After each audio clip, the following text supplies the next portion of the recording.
Pertama, puji dan syukur marilah kita panjatkan kehadirat Allah Subhanahu wa taala atas perkenan rahmat dan maghfirahnya. Pada kesempatan pagi hari ini saya diberi kesempatan untuk memberikan sebuah prolog atau pemaparan tentang fungsi dan tugas pengelola sekolah. Sebagaimana kita maklumi bahwa kepala sekolah adalah sebagai sebagai manajer, sebagai leader, sebagai pimpinan dalam tugas kesehariannya, dibantu oleh berbagai pembantunya, dalam hal ini para wakasek, dalam rangka mengelola sekolah ke arah yang lebih baik. Yang pertama adalah dibantu oleh wakil kepala sekolah bidang kurikulum. Kita maklumi bahwa kebijakan kepala sekolah itu ada dua. Yang pertama adalah kuasa pengguna kebijakan, yang kedua adalah kuasa pengguna anggaran. Dalam rangka menjabarkan kuasa pengguna kebijakan di bidang kurikulum, maka kepala sekolah dalam melaksanakan tugas kesehariannya dibantu oleh wakasek kurikulum dalam rangka umpamanya menyusun dan menjabarkan kalender pendidikan, kemudian menyusun pembagian tugas guru, kemudian membuat jadwal pelajaran, kemudian juga bisa mengatur menyusun program pengajaran, baik itu program semester, kemudian juga program satuan pembelajaran dan persiapan mengajar, penjabaran dan penyesuaian kurikulum. Apalagi sekarang ada salah satu kebijakan dari pemerintah, di mana pemerintah memberlakukan kurikulum merdeka. Dalam hari ini sebagai bentuk menjawab setelah 2 tahun berturut-turut kita terkena pandemi COVID.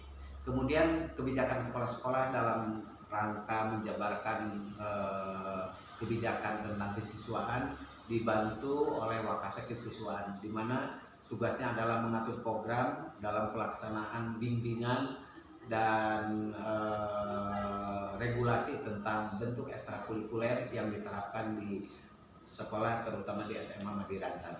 Kemudian bagaimana kebijakan kepala sekolah dalam rangka menata agar sekolah lebih baik tentang sarana dan prasarana, di mana tugasnya adalah memberikan rencana tentang kebutuhan prasarana dan sarana untuk menunjang proses belajar mengajar. Kemudian juga merencanakan program pengadaan. Berikutnya mengatur pemanfaatan sarana dan prasarana yang sudah ada. Kemudian tidak menutup kemungkinan di mana kepala sekolah juga adalah makhluk sosial, dalam hal ini dalam rangka melakukan komunikasi dan sosialisasi untuk memberikan sebuah informasi sejelas-jelasnya kepada masyarakat luas. Maka kebijakan kepala sekolah dibantu oleh wakasek humas, di mana wakasek humas ini adalah menjabarkan tentang kebijakan kepala sekolah untuk melakukan hubungan masyarakat.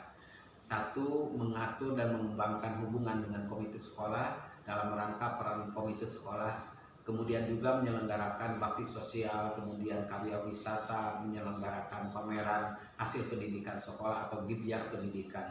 Yang tidak kalah penting kemudian yaitu menyusun laporan. Kemudian berikutnya dalam rangka pengelolaan sekolah juga dibantu kepala sekolah oleh laboran. Dalam hal ini bertugas untuk merencanakan pengadaan alat dan bahan laboratorium, kemudian menyusun jadwal dan tata tertib penggunaan laboratorium, kemudian juga memelihara dan memperbaiki alat-alat laboratorium, kemudian melakukan inventarisasi dan pengadministrasian peminjam alat-alat laboratorium. Demikian juga kepala sekolah juga dibantu oleh layanan teknis di bidang pertamanan atau kebun, atau istilahnya juga tukang kebun, di mana berfungsi untuk mengusulkan barangkali ada keperluan atau alat-alat perkakas yang diperlukan di sekolah yang sudah rusak, kemudian juga merencanakan, kemudian juga mendistribusikan jenis dan alat pemilihan tanaman, kemudian juga alat pemotong rumput, pengadaan alat-alat perkakas, kemudian juga menyimpan alat rumput tersebut pada tempat yang sudah ditentukan, kemudian juga memelihara dan memangkas tanaman yang relatif kelihatannya kurang baik.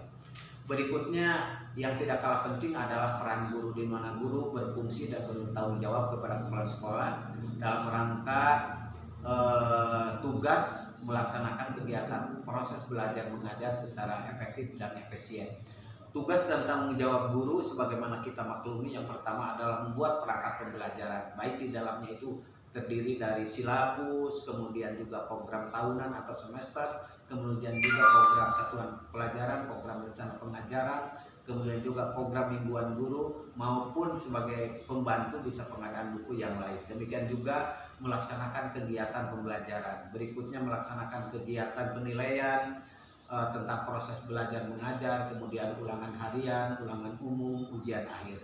Dan ini semua adalah bagian daripada proses kegiatan belajar mengajar bisa terlaksana dengan baik di SMA Madiri Rancang, di mana kepala sekolah dalam kesehariannya sebagaimana tadi sudah disampaikan dibantu oleh para wakasek, baik itu wakasek kurikulum, wakasek kesiswaan, wakasek humas maupun wakasek sapras. Dan yang tidak kalah penting dalam rangka bentuk praktek apa yang sudah dipahami oleh anak didik di masing-masing kelas dibantu oleh para laboran, terutama laboratorium. Kemudian juga dalam layanan teknis di mana sekolah agar kelihatan lebih indah, lebih asri dan lebih rindang, tidak kalah penting dibantu oleh bagian pertamanan.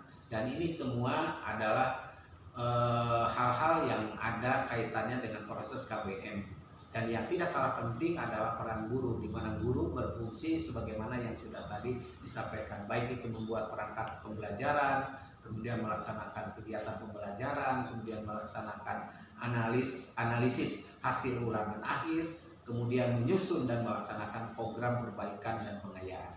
Barangkali itu gambaran tentang fungsi dan tugas pengelola sekolah yang dilaksanakan di SMA Madiri Rancang. Mudah-mudahan ini memberikan motivasi, memberikan dorongan ke arah yang lebih baik, baik itu inovasi di bidang kurikulum, di bidang sapras, di bidang kesiswaan. Itulah yang bisa disampaikan. Terima kasih kepada seluruh lapisan yang ada. Mudah-mudahan nilai baik dan amal ibadah kita dicatat oleh Allah menjadi investasi amal soleh. Sekian yang bisa saya sampaikan. Terima kasih. Wassalamualaikum warahmatullahi wabarakatuh.